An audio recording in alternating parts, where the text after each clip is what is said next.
Now, the war in Afghanistan has been going on since the attacks of 9/11, and you might even say, if you look at my vid, The West versus Al-Qaeda, a military history, which is in 3 parts, that this war has been going on for nearly 40 years. Uh, right back to the assassination of Sadat by the Muslim Brotherhood of Egypt. But why? Why is the Taliban seemingly able to continue on? Okay, and here we get into the more economic side of it.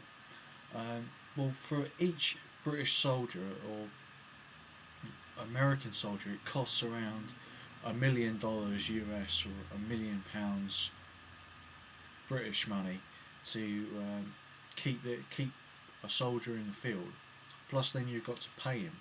Okay, and the Taliban seemingly don't have a problem of funds. Okay, now this is the a fact that the Taliban themselves are paid twice as much as the average British soldier. So, if you think of the standard of living in Afghanistan, even if you're not a Wahhabist fundamentalist, you will be drawn to the Pashtun speaking Taliban, especially if you're a Pashtun, and that crosses the border between Pakistan and Afghanistan. There's also the situation of the hotbed of Taliban support in the province of Balochistan in Pakistan, which wants independence from Pakistan, and also in the north west of Pakistan with the tribal safe areas for the Taliban. Now, of course, then we come to the operatives of Al-Qaeda. Now, just as the Taliban are the foot soldiers, you can see Al-Qaeda as the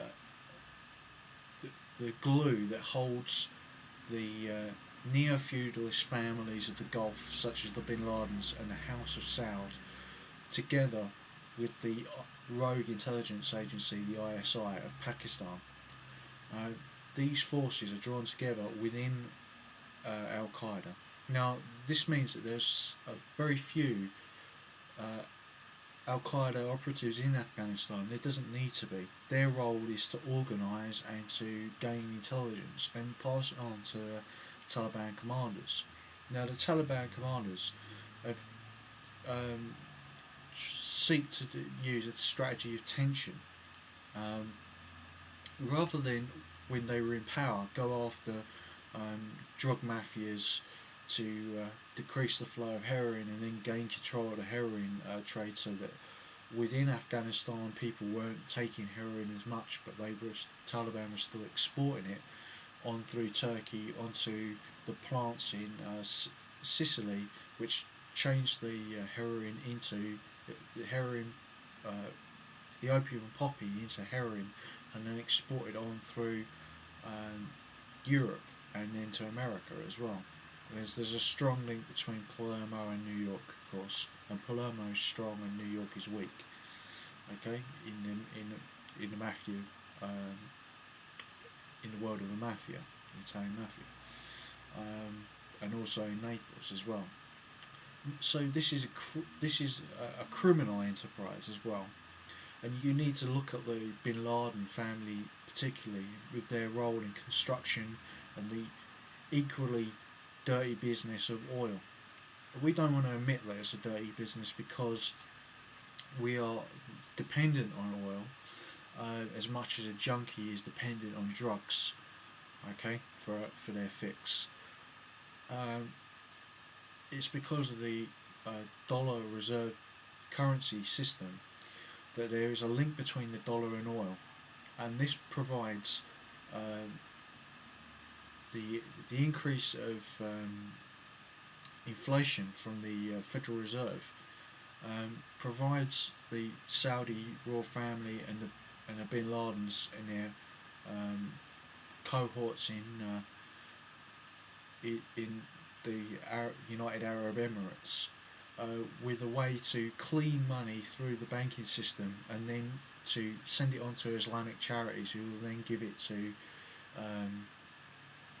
AlQueada, or the royal families and the Bin Ladens would give the AlQueada network the money directly, because they have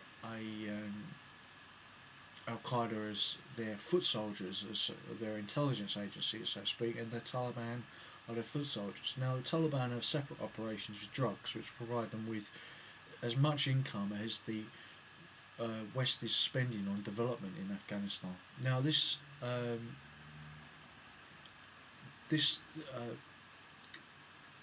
war is going to cost $900 billion, but how much of that is actually going to be spent on the people of Afghanistan?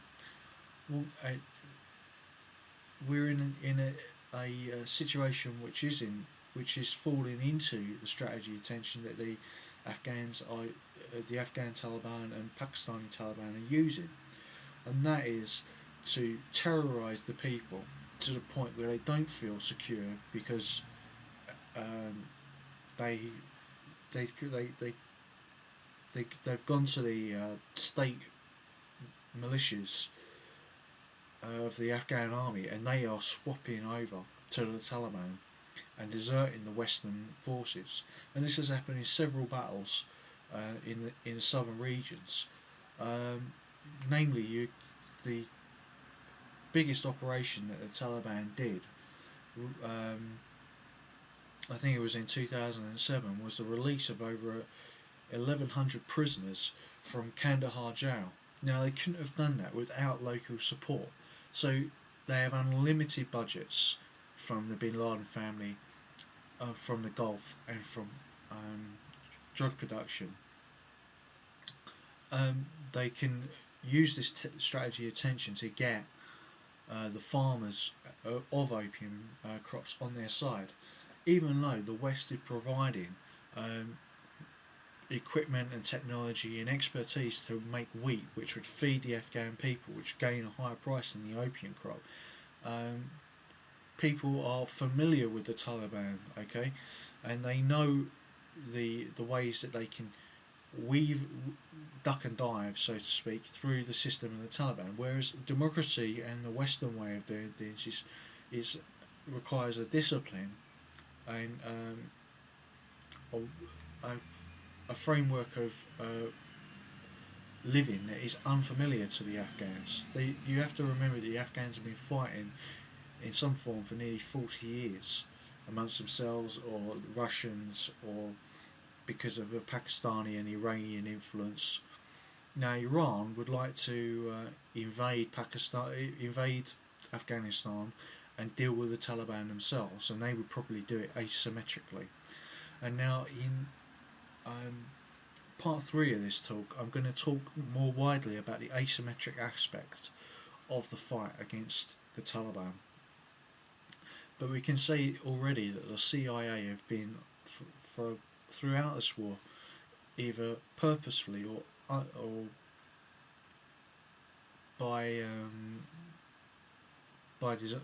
design or otherwise, destabilising Pakistan by trimming the nails of AlQueada rather than decapitating the head of AlQueada by killing off the Bin Laden and Saudi royal families, which would end the problem completely.